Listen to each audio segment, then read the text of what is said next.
Well, hey there, Brandon. I appreciate you taking a few minutes to join us on this first edition of our online video learning.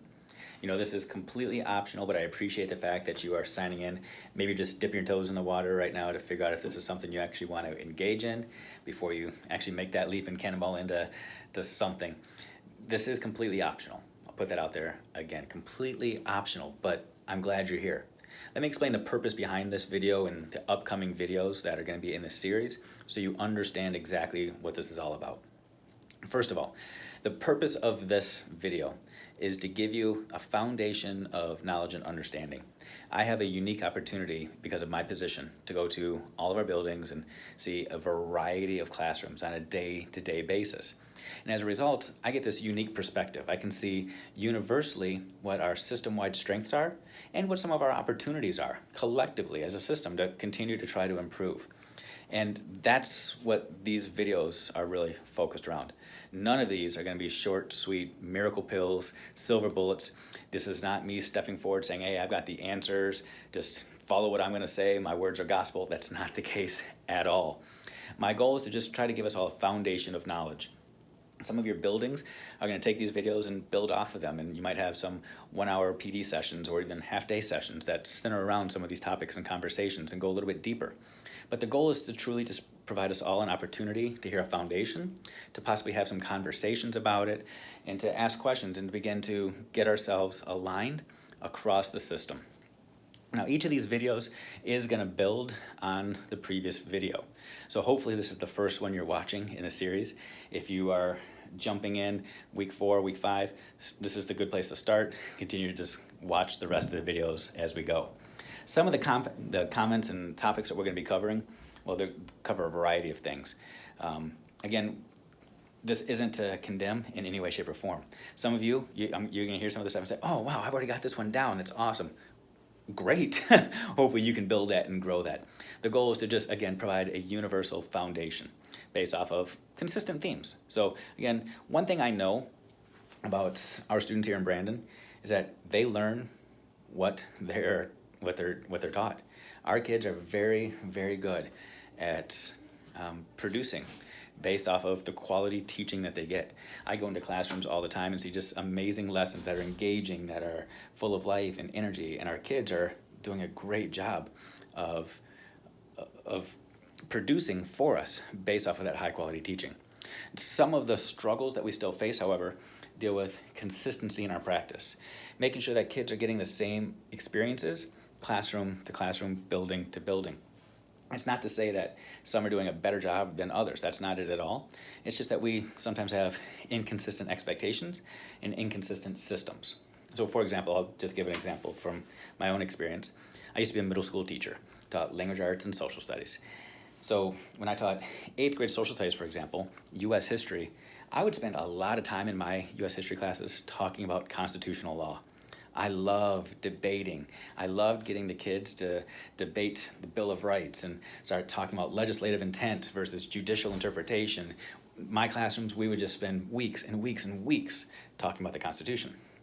However, I had a counterpart on the other end of the building who also taught 8th grade U.S. history. He wasn't so big into constitutional law. He was really big into the Civil War. He used to spend weeks and weeks and weeks talking about the battles and the generals and the strategy involved. And that wasn't my thing. Now, at the end of the year, I would argue kids in both of our classes had amazing experiences, both learned a ton. But when they went up to 9th grade, they entered 9th grade with much different foundations of knowledge. They had different experiences, both good, both diverse, both enriching and engaging, but their experiences were different. The goal for us across buildings, across classrooms and grade levels, isn't to make sure that we're all doing things the same way, but to make sure that we have similar expectations and similar standards, if you will. Some of the conversations we're going to have will revolve around standards and essential learnings and learning targets and things like that. We're not necessarily going to go there today. We're going to have some conversations about the process of learning, whether or not learning is a got it, don't got it, proficient, not proficient, effective, not effective mindset, or if it's more of a process. We're going to talk about assessment. We're going to talk a little bit about data, some of that yucky stuff, but I'm going to show you how it's actually not that bad. But today, we're going to talk a little bit about feedback, specifically in terms of grades. Grades tend to be our number one mechanism for feedback, at least from like grade 3rd through 12th. We're very good at giving grades to kids. We put grades on report cards. We put grades on assignments. We put grades all over the place. And we do that to communicate to students about their progress in reaching mastery. We do that so that parents understand where students are. We do that so that our counterparts and our peers understand. We also do it to rank and sort and a whole lot of other things. We're not going there with this conversation today. But instead, I just want to illustrate a couple of things to you. Again, just to start the conversation and to get you to really think about some of our practices. Okay? All right, so first illustration. I want you to imagine that in your classroom, you are assigning grades to students.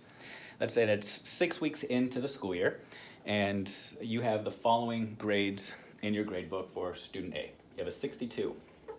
You have a 62. You have a 62. You have a 62. You see the pattern already. 1, 2, 3, 4, 62, and a 62.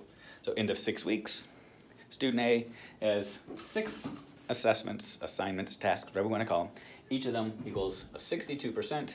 My question to you, at the end of this 6-week period, if you're asked to calculate a grade for this kid, what grade are you going to give that kid? Give you a pause. Probably don't need it. Most of you are going to say a 62, right? Some of you might take it a step further and say, well, that's like a D or D minus, whatever. I'll throw D minus on there just for consistency, okay? I want you to imagine now, also in that class, that student A, you've got the following student. You've got a student that has a score of a 95 on the first assessment, a 75 on the second assessment. Let's throw a 82 on the third assessment, 45, a 35, and a 40. So 6 weeks, scores of 95, 75, 82, 45, 35, 40. My question now is, what grade does this student get at the end of 6 weeks? Same dramatic pause. Some of you are saying, oh, hold on, go back and show me the numbers again. Let me enter them into a calculator, because what you probably do is you probably take all these numbers, there's 6 different numbers, add them all together and divide by 6, right? To get that average score, that mean score, if you will. I'll dramatic pause. I'll tell you what that number is in just a second. So imagine you have a third kid, student C. And student C has the following scores. Student C has a 40 at the beginning, has a 35 on the second assessment, has a 45 on the third assessment, an 82 on the fourth, a 75, and it ends with a 95. Same question. What grade does that student get? Again, for effect, drama, I'll give you a pause.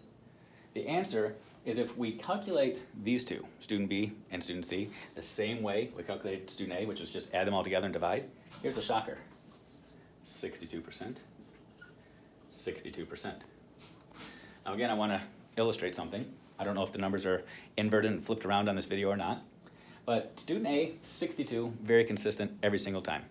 It's hard not to justify that student as a 62, right?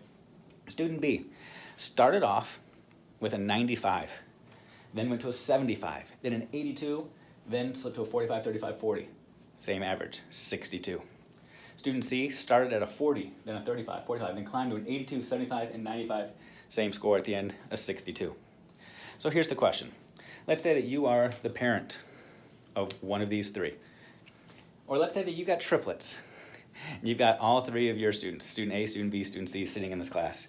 Into 6 weeks, you get the score for your child, you get a report card grade, D minus 62%, D minus 62%, D minus 62%. My question, does that grade tell the whole story? Does this grade demonstrate who learned, who didn't? Does this grade show who put forth more effort and who didn't? I don't know. So many questions involved in that single grade of 62. Number one, let's just assume that this was the same assessment given 6 weeks in a row. Doesn't really happen in schools. We don't give the same assessment over and over and over again. But let's just assume it did. Let's assume that we're measuring the same skills, the same tasks, the same content for 6 weeks in a row. That we were really trying to make sure we had mastery. Well, this student, they're consistent, 62. No matter, they started with limited knowledge. By the time we gave high quality, engaging instruction, they were still at a 62. Student B, at the very beginning of this unit, Some would argue this student already had it mastered. They were at a 95%. They were doing great. But somehow, for some reason, throughout the course of 6 weeks of constantly being tested, their grade slipped. You could argue, well, maybe they were bored, they were frustrated, they had already proven mastery, and they just didn't want to keep getting assessed, but at the end, they're at a 62. What about student C? At the beginning, when they're not supposed to have all the knowledge, demonstrated they didn't have all the knowledge, but their grades improved, so that eventually at the end, they're at a 95. If you were the parent of these 3 kids, would you look at them through the same lens? I wouldn't. I would look at my student C child and say, wow, you did it. I am so glad you had that amazing teacher who demonstrated that they could take you from where you were and get you to where you are. And I would hope that somehow, some way, there would be a grade at the end that would reflect that growth, that would reflect that progress. My student B, I would have some questions. What happened? Why weren't you motivated? What happened in class that made you so disengaged? How come you started off at the beginning mastering this and then it slipped? Student C, I'm student A, I'd be concerned. There was no growth, no progress. What tends to happen, however, in our classrooms is that each assessment measures different skills, different content. Every time we assess them, we're probably assessing something different. At the end of the school, at the end of this term, 62% for all these kids paints the same story.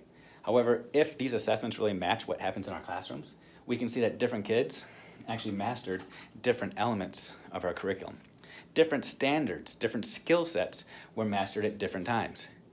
Would we as a teacher be able to go back at the end of a term, at the end of 6 weeks and say, all 3 of these students are the same? All 3 of these students are at risk? Or would we have a way to really measure their growth, their progress towards individual skills and standards? I'll tell you, there are ways, simple ways. And the first response is to get away from using the mean. That's what we call the statistical average when we add them all up and then divide by the number of scores. Using the mean is mean. What? Doesn't mean it's wrong, doesn't mean it's bad. If you're doing it right now, don't panic. Simply telling you it's not the most accurate indicator of student success. Think about it through this lens. You as a teacher, your evaluation process. Let's say that you are evaluated at the beginning of the year.